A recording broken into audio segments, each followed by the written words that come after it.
대한민국 50대의 돈 이야기. 우리는 부자처럼 보이지만 정작 쓸 돈이 없다. 솔직하게 말씀드리겠습니다. 모임에서 친구들 얼굴이 조금씩 달라 보이기 시작하는 나이가 있습니다. 집 얘기, 주식 얘기, 건강 얘기가 대화의 전부가 되는 그 나이.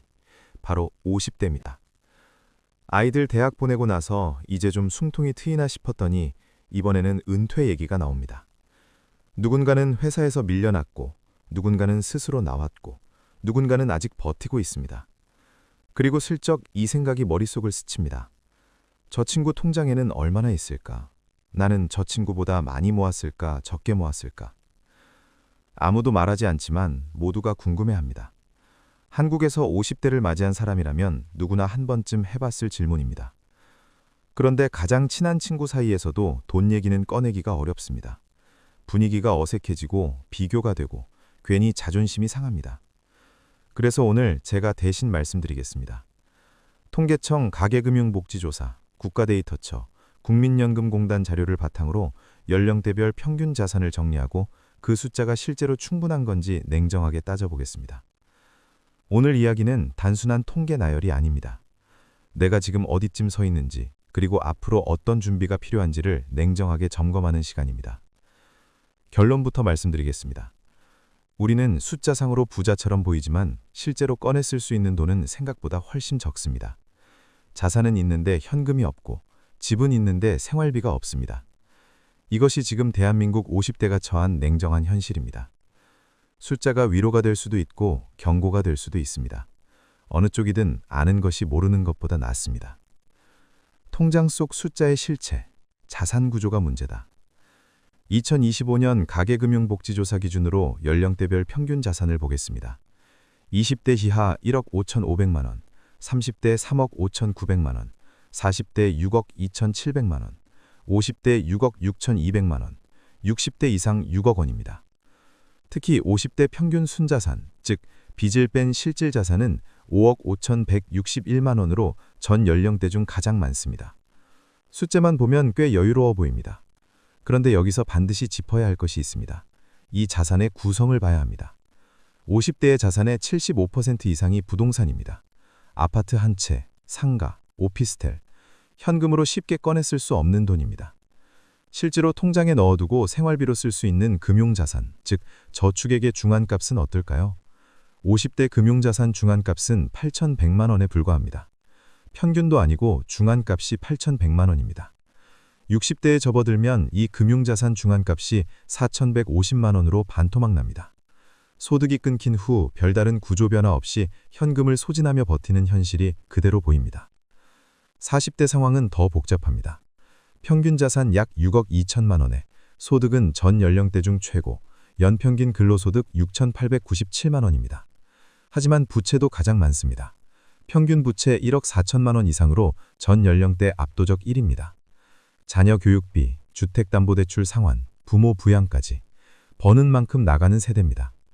지금이 가장 많이 버는 시기라면 지금이 가장 적극적으로 모아야 할 시기이기도 합니다. 이 시기를 그냥 흘려보내면 나중에 후회해도 되돌릴 수 없습니다. 30대는 더 어렵습니다. 2026년 최신 집계에 따르면 39세 이하 가구의 평균 순자산은 2억 1,950만 원으로 전년 대비 0.9% 감소했습니다. 2022년 이후 3년 연속 감소입니다. 저축액 대비 금융부채 비율이 130%를 넘어섰습니다. 모든 예금을 깨도 빚을 다 못 갚는다는 뜻입니다. 집값 폭등, 고용 한파, 전셋값 급등이 겹치면서 30대가 가장 직격탄을 맞고 있습니다. 은퇴는 준비되지 않은 채로 생각보다 일찍 찾아온다. 가장 중요한 숫자가 하나 있습니다. 한국인이 주된 직장에서 평균적으로 퇴직하는 나이. 52.6세입니다. 아직 50대 초반입니다. 대기업 임원이 되지 못하면 40대 후반에 희망퇴직을 권고받습니다. 중소기업이라면 더 빠릅니다. 자영업자들도 마찬가지입니다. 건강이 따라주지 않거나 경기가 나빠지면 준비가 됐든 안 됐든 그날이 옵니다. 소득 정점은 43세 안팎이고 이후 서서히 줄어듭니다. 62세부터는 지출이 소득을 초과하는 적자 구간에 들어섭니다. 그런데 한국인의 평균 기대 수명은 83.5세입니다. 남성 80.6세, 여성 86.4세. 52세의 주된 직장을 떠난다면 30년 이상을 안정적인 소득 없이 살아야 합니다. 30년 직장 생활보다 더 긴 시간입니다. 이 긴 시간을 지금 통장에 있는 돈으로 버텨야 합니다. 은퇴 후 부부가 한 달을 살기 위해 필요한 적정 생활비는 얼마일까요? 2024년 가계금융복지조사에 따르면 은퇴를 앞둔 사람들이 생각하는 적정 생활비는 월 336만 원, 최소 생활비는 월 240만 원입니다. 이 숫자는 물가가 오를수록 함께 오릅니다. 65세에 은퇴해서 88세까지 산다고 가정하고 물가 상승률을 감안하면 총 필요 금액이 약 9억 원에 달합니다. 집 한 채 빼고 남는 현금이 1억 원 안팎인 분들에게 이 숫자는 어떻게 들리실지 생각해 보시기 바랍니다. 여기에 의료비는 아직 포함되지도 않았습니다. 무릎, 허리, 심장, 암. 예상치 못한 의료비가 노후 자산을 한꺼번에 갉아먹는 경우가 적지 않습니다. 국민연금은 얼마나 받을 수 있을까요? 2026년부터 국민연금 개혁이 시행됩니다. 보험료율이 9%에서 단계적으로 인상되고 소득 대체율은 43%로 상향됩니다. 긍정적인 변화입니다. 그러나 현재 국민연금 월 평균 수급액은 약 67만 원 수준입니다. 부부가 합산해도 134만 원, 적정 생활비 336만 원과의 차이는 월 200만 원 이상입니다. 국민연금만으로는 적정 생활비의 절반도 채우지 못한다는 뜻입니다. 여기서 퇴직연금 이야기를 빼놓을 수 없습니다. 2026년 2월 노사정 합의로 퇴직연금 사회적립 의무화가 확정됐습니다. 앞으로 모든 사업장은 퇴직급여를 외부 금융기관에 반드시 적립해야 합니다. 긍정적인 제도 변화입니다. 그런데 문제는 지금 이미 퇴직한 분들입니다. 퇴직연금을 연금으로 나눠받지 않고 일시금으로 받아버리는 경우가 여전히 대다수입니다. 목돈처럼 보이지만 생각보다 빠르게 소진됩니다. 퇴직하고 연금을 받기 시작할 때까지 최소 10년 이상의 공백, 전문가들이 말하는 은퇴 크레바스를 무엇으로 메울지가 노후 설계의 핵심입니다. 평균의 함정. 50대 평균 순자산이 5억 5천만 원이라고 해서 이 숫자를 그대로 믿으면 안 됩니다. 정확하게는 평균이 아닌 중위값을 봐야 합니다. 중위값은 줄 세웠을 때 정확히 가운데에 있는 숫자입니다. 왜 평균이 과장될까요? 극소수의 자산 부자들이 평균을 끌어올리기 때문입니다. 예를 들어 10명 중 1명이 50억을 갖고 있고 나머지 9명이 각각 1억씩 갖고 있다면 평균은 6억이 넘습니다. 하지만 10명 중 9명의 실제 자산은 1억입니다. 2025년 순자산 진위계수는 0.625로 통계 작성 이래 역대 최고치를 기록했습니다. 자산 상위 20%의 평균 순자산은 1,745만 9천만 원인 반면 하위 20%는 3,890만 원입니다. 무려 44.9배 차이이고 이 격차는 1년 만에 더 벌어졌습니다. 서울 강남 아파트를 여러 채 가진 분들이 전체 자산 통계를 왜곡하고 있습니다.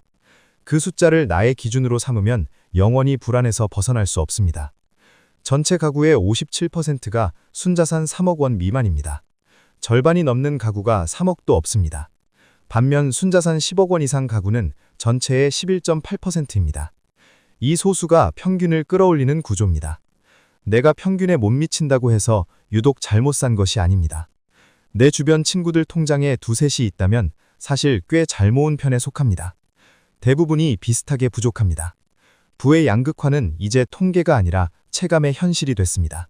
집은 있는데 현금이 없는 이준영 씨의 이야기.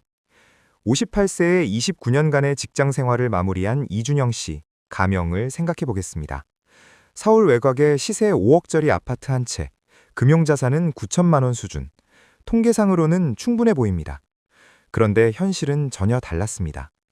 퇴직금 1억 5천만 원은 일시금으로 수령했습니다. 집 수리, 자녀 결혼 지원, 그리고 잠깐의 방심으로 1년 만에 절반 가까이 줄었습니다. 국민연금은 만 65세부터입니다. 지금부터 7년을 버텨야 합니다.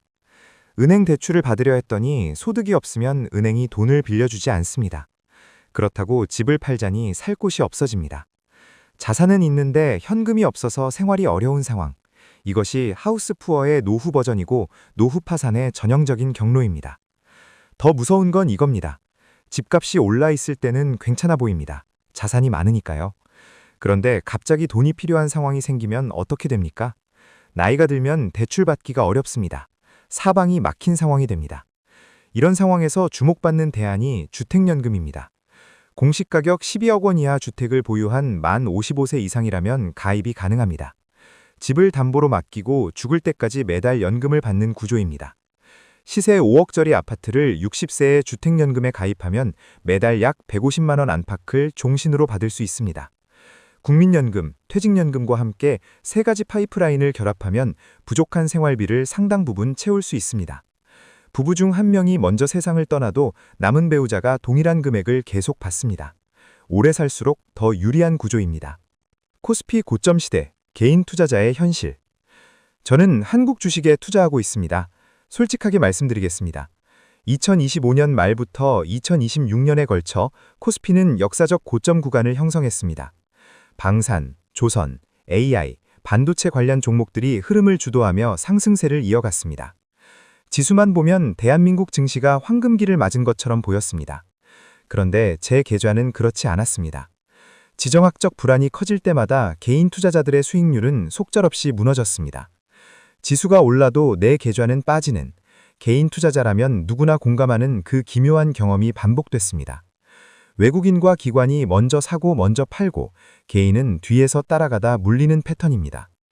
환율까지 출렁이면 삼성전자, SK하이닉스, 현대차 같은 대형주조차 흔들립니다. 코스피 지수가 올랐다는 뉴스와 내 계좌 잔액 사이의 괴리가 너무 큽니다. 여기서 드는 고민이 있습니다. 노후 준비라는 맥락에서 한국 주식 직접 투자를 어떻게 바라봐야 할까요? 50대 직장인이 여유 자금을 운용하는 방법을 물어보면 예금과 적금이 87%를 차지합니다. 주식은 10%도 안 됩니다. 안전하게 묻어두려는 심리는 이해합니다. 그런데 수익률이 물가 상승률도 따라가지 못하면 실질적으로 돈이 줄고 있는 겁니다. 그렇다고 단기 등락에 흔들리며 감정적으로 매매하는 직접 투자가 노후 자산으로 적합하지 않다는 것도 경험으로 압니다. 전문가들이 공통적으로 권하는 방향은 명확합니다. 연금저축이나 IRP, 개인형 퇴직연금 계좌 안에서 ETF를 활용한 장기 분산 투자입니다. 2026년 현재 연금저축과 IRP 합산 세액공제 한도는 연간 900만 원입니다. 단순 수익이 아니라 세액공제까지 포함하면 실질 수익률이 훨씬 높아집니다. 단기 등락에 가슴 졸이며 직접 매매하는 것보다 연금 계좌 안에서 국내외 ETF를 분산해서 꾸준히 적립하는 방식이 노후라는 긴 레이스에 훨씬 유리합니다. 물론 개인 투자를 완전히 포기하라는 말은 아닙니다. 다만 노후 준비 목적 자금과 투자 자금은 반드시 분리해서 관리해야 합니다. 연금 파이프라인은 건드리지 않고 그 위에서 별도로 투자하는 구조. 이것이 심리적으로도 재무적으로도 훨씬 안정적입니다. 지금 당장 해야 할 것. 숫자를 다 봤습니다. 이제 질문이 남습니다. 그래서 나는 어떻게 해야 할까요? 50대, 아직 직장에 있다면 지금이 마지막 골든타임입니다. 전문가들은 공통적으로 말합니다. 50대가 노후를 준비할 수 있는 마지막 10년이라고. 연금저축과 IRP에 꾸준히 납입해야 합니다. 연간 최대 1,800만 원까지 납입 가능하고 세액공제 혜택은 연 최대 900만 원입니다. 10년을 꾸준히 넣으면 원금만 1억 8천만 원입니다. 절세와 저축을 동시에 하는 가장 효율적인 수단입니다. 그리고 가장 중요한 것은 부동산 편중 자산 구조를 서서히 바꾸는 것입니다. 전문가들은 은퇴 이후 금융자산 비중이 최소 30%, 이상적으로는 50%는 돼야 안정적이라고 말합니다. 현재 50대의 금융자산 비중은 약 24%에 불과합니다. 한 번에 바꾸기 어렵습니다. 천천히, 꾸준히 구조를 바꾸는 겁니다. 60대 이상이라면 지금 당장 현금 흐름을 점검해야 합니다. 국민연금 수령액이 얼마인지, 퇴직연금을 일시금으로 받았는지 연금으로 받고 있는지, 주택연금을 활용할 수 있는지, 이 세 가지 파이프라인만 점검해도 노후가 달라질 수 있습니다. 국민연금 수령을 연기하는 방법도 적극 고려해 볼 만합니다. 1년 연기할 때마다 수령액이 7.2%씩 늘어납니다. 5년 연기하면 최대 36%까지 늘어납니다. 건강이 허락한다면 충분히 검토해 볼 전략입니다. 30대, 40대 분들께도 드릴 말씀이 있습니다. 30대 자산이 3년 연속 감소하고 있는 현실은 분명히 가혹합니다. 집값이 오르고 빚은 늘고 저축은 줄고 있습니다. 그래도 지금 시작하는 것이 10년 뒤에 시작하는 것보다 압도적으로 유리합니다. 복리의 힘은 시간이 쌓일수록 커집니다. 30대에 월 30만 원씩 30년 동안 연금저축에 넣으면 단순 원금만 1억 800만 원입니다. 여기에 수익과 세액공제가 더해집니다. 나중에 한꺼번에 몰아넣는 것보다 지금 조금씩 시작하는 것이 훨씬 유리합니다. 대한민국 60대의 58%가 생계를 위해 일합니다. 일하고 싶어서 일하는 분들도 있지만 일해야만 하는 분들도 많습니다. 그 차이는 결국 오늘 이 순간 한 가지라도 시작하느냐 아니냐에서 갈립니다. 노후는 준비한 사람과 당하는 사람으로 나뉩니다. 준비한 사람은 선택할 수 있습니다. 계속 일할지, 쉴지, 여행을 갈지, 손자 손녀와 시간을 보낼지. 당하는 사람에게는 선택지가 없습니다. 일해야 하고 자녀에게 손을 벌려야 합니다. 그 현실이 싫다면 지금 시작해야 합니다. 옆집 친구 통장에 얼마가 있는지는 사실 중요하지 않습니다. 중요한 건 내 통장에서 매달 얼마가 안정적으로 들어오고 그 흐름이 은퇴 이후에도 지속 가능한지 여부입니다. 집값이 오르고 내리는 것보다 내 통장에서 생활비가 안정적으로 나오느냐가 더 중요합니다. 숫자는 차갑습니다. 하지만 아는 것이 모르는 것보다 낫습니다. 숫자를 알면 최소한 무엇을 해야 할지가 보입니다. 오늘 이 영상이 그 시작의 계기가 됐으면 합니다. 구독과 좋아요 부탁드립니다. 감사합니다.